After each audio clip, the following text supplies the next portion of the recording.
Alright guys, you ready to roll out? This is going to be a little bit of a long one, turning wheels here. And this is the final part of my tournament. So I wish this girl, or guy, girl probably, I'm going to say girl, Pokemon trainer. You know what, that's more gender neutral. I wish this Pokemon trainer good luck. And this is, this is one of like the longest matches. It's very drawn out because what ends up happening here is I get mana starved, I get shitty pulls, and this individual has the water deck that has the Gyarados and the Articuno, and they've probably leveled it a lot more than I've put any effort into any of the decks at this point. I don't actually have any of them fully unlocked, I don't think. I think I have a couple beginning to level them, but it was never really like a big exciting thing to me to do all that. I probably should start going back through and doing all like the trainer stuff to get to this point, because this would have been a good idea. But this water deck is OP. As soon as you get the Gyarados, it's like GG well played. I'm not even kidding you. It's pretty much GG well played. Except for I wipe her Gyarados. And I'm sure at this point this girl is thinking, oh man. Or maybe she's not. Maybe this person's thinking, well, still gonna win. Because I'm gonna spoil it for you. She does. I do not win this one. And I'm okay with that. I am very okay with that.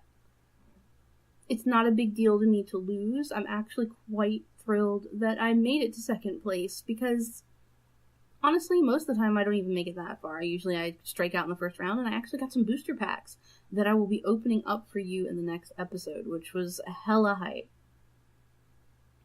So, as you can see on the screen, I am going to be speeding this one up to double time, maybe even triple, who knows, I haven't decided yet. This will all come out in post-editing, because it's so long. It's 22 minutes that I sat in this battle.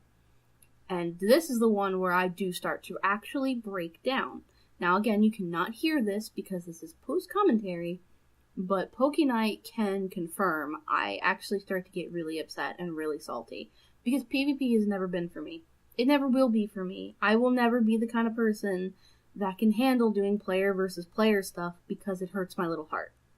I am very easily, my ego is very easily bruised. I'm very, sensitive. And I can't help that. I can't. It's just who I am as a person.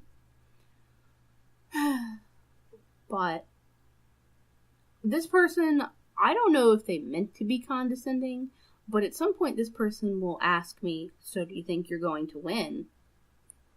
And I don't know if it's just because of the moment of competition, but I kind of felt like they were being condescending, and I didn't like that. And I remember thinking, no, I'm probably not going to win. I don't really intend to win this, because I know I'm getting really crappy pulls. But that just seemed a little bit weird to say to somebody you're facing, unless you are trying to get in their head and trying to basically smack talk during a competition. Now, mind you, this might just be my interpretation of the moment, because things on text can be easily skewed, especially when you're not in the right mindset. And I clearly was not in the right mindset this entire match. So, as you can see on the screen, I try so hard. It's just not going for me. And eventually I know it's over, but I don't surrender. At some point I tell, Crimson, wow. At some point I tell Pokeknight, I go, Bae, I'm gonna hit surrender. I can't do this. There's no way to win this match. There is no point in trying to win this match. I'm just going to give up, bow out gracefully, not waste any time for either of us. And he said, no, do not give up. Because when it comes to this game, and this is something I've learned, it can change at the flip of a coin. One coin toss in the TCG can completely change the whole outcome of a game. You could be completely winning, and you could be on your last prize card, and you could hit the wrong thing, or you could flip that coin and it be a tails when you need a head, and hit yourself and knock yourself out if you're confused, for example, and it just turns everything around, and then that person can sweep you. Because a lot of the time, I've noticed, especially with like the newer decks and the newer stuff, the issue is, it's not really an issue, it's just a thing. I've noticed is that there's always one card in every deck that can sort of steamroll. And what I mean by steamroll is you start putting more and more energy on it. And the more energy it has, the more damage it does. Or cards that do insane amounts of damage and you just have to sacrifice like one energy to do it. A lot of the time, it all comes down to luck. It all comes down to that card. And you think, oh yeah, I'm going to keep using that card because, you know, it's winning for me. And then you can either run out of energy and not be able to do anymore, or, you know, example, somebody has a confuses you, and you don't get to attack one round, and they just take you down because maybe you don't have a lot of HP, even though you're doing a lot of damage. Like, for example, with Noivern, Noivern only has like 120, I believe. It's 120 or 170. I always get it mixed up. But with Noivern, for example, if somebody takes out my Noivern, I'm pretty much crippled. And that's sad, and I need to continue to learn. Which was another reason why I stayed in this match, even though it becomes futile. Even though it becomes a point where I know I'm going to lose. I've got to practice. And the best way to practice a game like the TCG and get better is not against the bots. Because the bots are programmed to lose. The bots aren't typically programmed to win because they want you to power through the story. They want you to get those Poke Coins and buy the little packs because, you know, it's a good marketing strategy too. They want you to get those little packs. They want you to get those decks. So you keep playing their game and you keep wanting to put money into this, which I do. I love putting money into the TCG. I am a collector. I am a player. I love this. You know, I like physical cards, so I'm always putting money into this game. Even though you can't actually, other than like through third-party sites, you can't really buy the decks, you can't really buy the cards or buy the promo packs or anything. The only thing you really pay for is tournaments.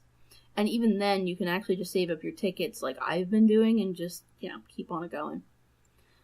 Which is nice. The only restriction on that actually is just that the cards that you get free on here, I say free, but with your Poke Coins, you can't actually trade them. The only tradable cards are the ones that are like physically bought. Which I even do that. I even buy codes sometimes from some other places. I say a lot of me, but, you know, Pokeknight's the one with the job. He's the one that pretty much spends the spoiling money, as I like to put it, on me and him. All of my moolah tends to go towards more practical things like, you know, rent and, you know, clothes, food, that sort of thing. But yeah, that was really like a weird aside. That is, I don't know. Anyway, off topic, but back on topic. So, because Pokeknight spoils me so much, is what I'm trying to say. I get a lot of packs. I do a lot of trading on here for that. This episode is sort of becoming more of a video diary than a Let's Play, but that's what happens when I have to do post-commentary, I guess.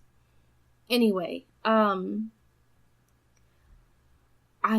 just want to say, basically what I want to say about this match, in the end, is that even though I lost, this was a great experience because it showed me exactly what I'm missing in my deck. It showed me exactly my problem. And my problem is I just don't have enough energy, and I don't have enough cards that come up that pull a lot of energy. And energy is so important to this deck. This deck is just impossible without energy cards. There are some decks that you can get away with smaller amounts of energy, But it is not this one. It's not this one at all. So, basically, I'm going to end it here with not so much words for the wise or anything like that, but what I want to end this episode on is second place is not first loser. I know people who have said that, and I absolutely hate hearing that phrase. There is no shame in taking second place. There is no shame in taking third. In fact, there's no shame in losing. Because, in my opinion, the only shame is when you give up. Giving up is shame to me. As long as you try, as long as you put in the effort, you're still a winner. Even if it's not a victory where you can show off a trophy or a medal or whatever, it's not about that. You're a winner because you tried. You're a winner because you put in effort. And effort is something a lot of people aren't willing to put in. But if you do, thumbs up to you. And you can't ever get better without losses. Because every master has failed more times than you, as a beginner, have ever even tried. So, on that note, I'm going to end it here. Thank you so much for watching, guys. If you liked this video, please click the subscribe button and follow me on Twitter so I can tweet at you night and day. Later, haters.